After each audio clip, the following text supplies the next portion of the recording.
মাননীয় উপাধ্যক্ষ মহোদয়, বিধায়ক বিশ্বজিৎ ফুকনক ধন্যবাদ এই বিষয়টোৰ দৃষ্টি আকৰ্ষণ কৰাৰ কাৰণে আৰু এই কথাটো উল্লেখ কৰাৰ কাৰণে ধন্যবাদ যে আজি অসম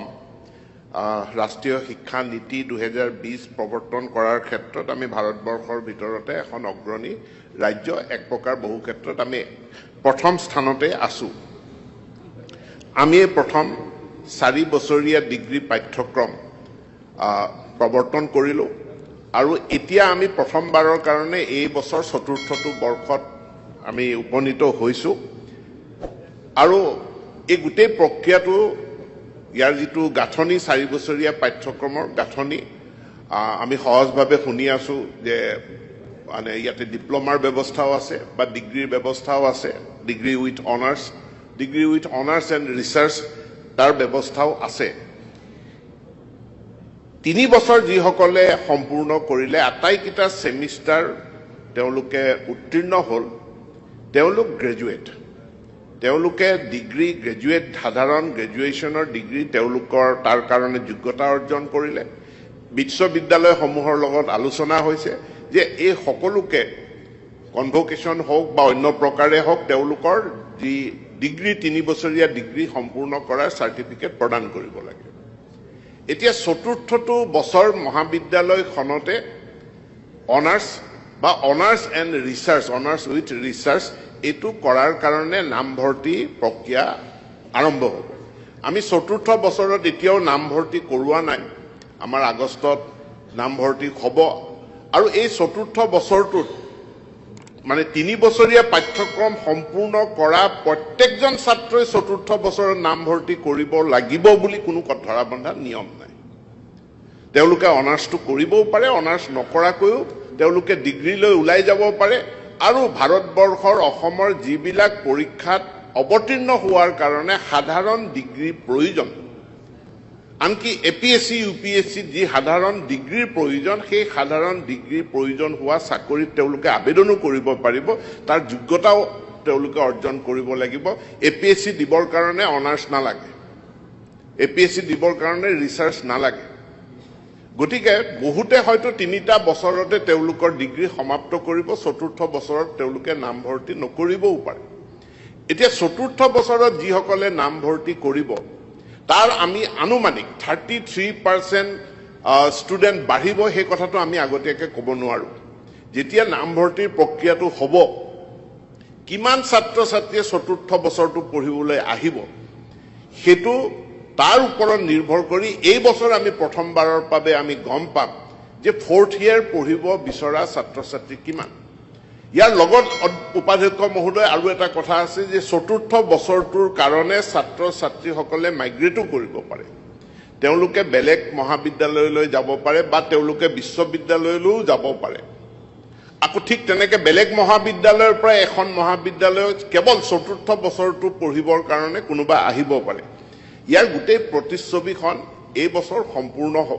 পৰিষ্কাৰ হ'ব আৰু পৰিষ্কাৰ হ'লে আমি সেইমতে পদক্ষেপ গ্ৰহণ কৰিম। উপাধ্যক্ষ মহোদয়, মহাবিদ্যালয়সমূহত যি শিক্ষকৰ নিযুক্তি প্ৰক্ৰিয়া আছে, এই নিযুক্তি প্ৰক্ৰিয়াত অসম চৰকাৰে যোৱা 5টা বছৰত অভূতপূৰ্বভাৱে আমি শিক্ষক নিযুক্তিৰ ব্যৱস্থা কৰিছোঁ। 21 চনৰ পৰা এই 26 চনৰ 25লৈকে আমি অসমৰ মহাবিদ্যালয়ত 3416 গৰাকী আমি এছিষ্টেণ্ট প্ৰফেচাৰ আমি নিযুক্তি দিছোঁ। অসমৰ ইতিহাসত কেতিয়াও ইমান বৃহৎ সংখ্যক মহাবিদ্যালয়ৰ সহকাৰী অধ্যাপকৰ নিযুক্তি কেতিয়াও হোৱা নাছিল। একমাত্ৰ ডক্টৰ হিমন্ত বিশ্ব শৰ্মাৰ নেতৃত্বাধীন এইখন চৰকাৰৰ দিনতে ইমান বৃহৎ সংখ্যক শিক্ষক নিযুক্তি হৈছে আৰু এতিয়াও আমি প্ৰস্তুত আছোঁ। মাননীয় উপাধ্যক্ষ মহোদয়, সন্মানীয় বিধায়ক বিশ্বজিৎ ফুকন ডাঙৰীয়াই যিখিনি কথা উল্লেখ কৰিছে, কথাখিনি গুৰুত্বপূৰ্ণ আৰু আমি ইতিমধ্যে মহাবিদ্যালয়সমূহৰ শিক্ষকৰ প্ৰয়োজনীয়তা সম্পৰ্কে আমি এক অডিট ইতিমধ্যে কৰিছোঁ। আমাৰ পূৰ্বে আমাৰ কোনো চেণ্ট্ৰেলাইজ ডাটাবেছ নাছিল যে অসমৰ কোন মহাবিদ্যালয়ত কিমান ছাত্ৰ ছাত্ৰী আছে, কিমান শিক্ষক আছে, ছাত্ৰ ছাত্ৰী অনুপাতে শিক্ষক পৰ্যাপ্ত হয় নে নহয় বৰ্তমান সামৰ্থ পোৰ্টেলৰ জৰিয়তে এই তথ্য আমি লাভ কৰিবলৈ সক্ষম হৈছো গতিকে য'ত শিক্ষকৰ নাটনি হৈছে সেই শিক্ষকৰ অভাৱ দূৰ কৰাৰ কাৰণে চৰকাৰখনে পদক্ষেপ গ্ৰহণ কৰিব দ্বিতীয় কথাটো হ'ল যে যি কন্টেক্সুৱেল শিক্ষকৰ কথা কৈছে অসম চৰকাৰে ঠিকা ভিত্তিক সকলো ধৰণৰ নিযুক্তি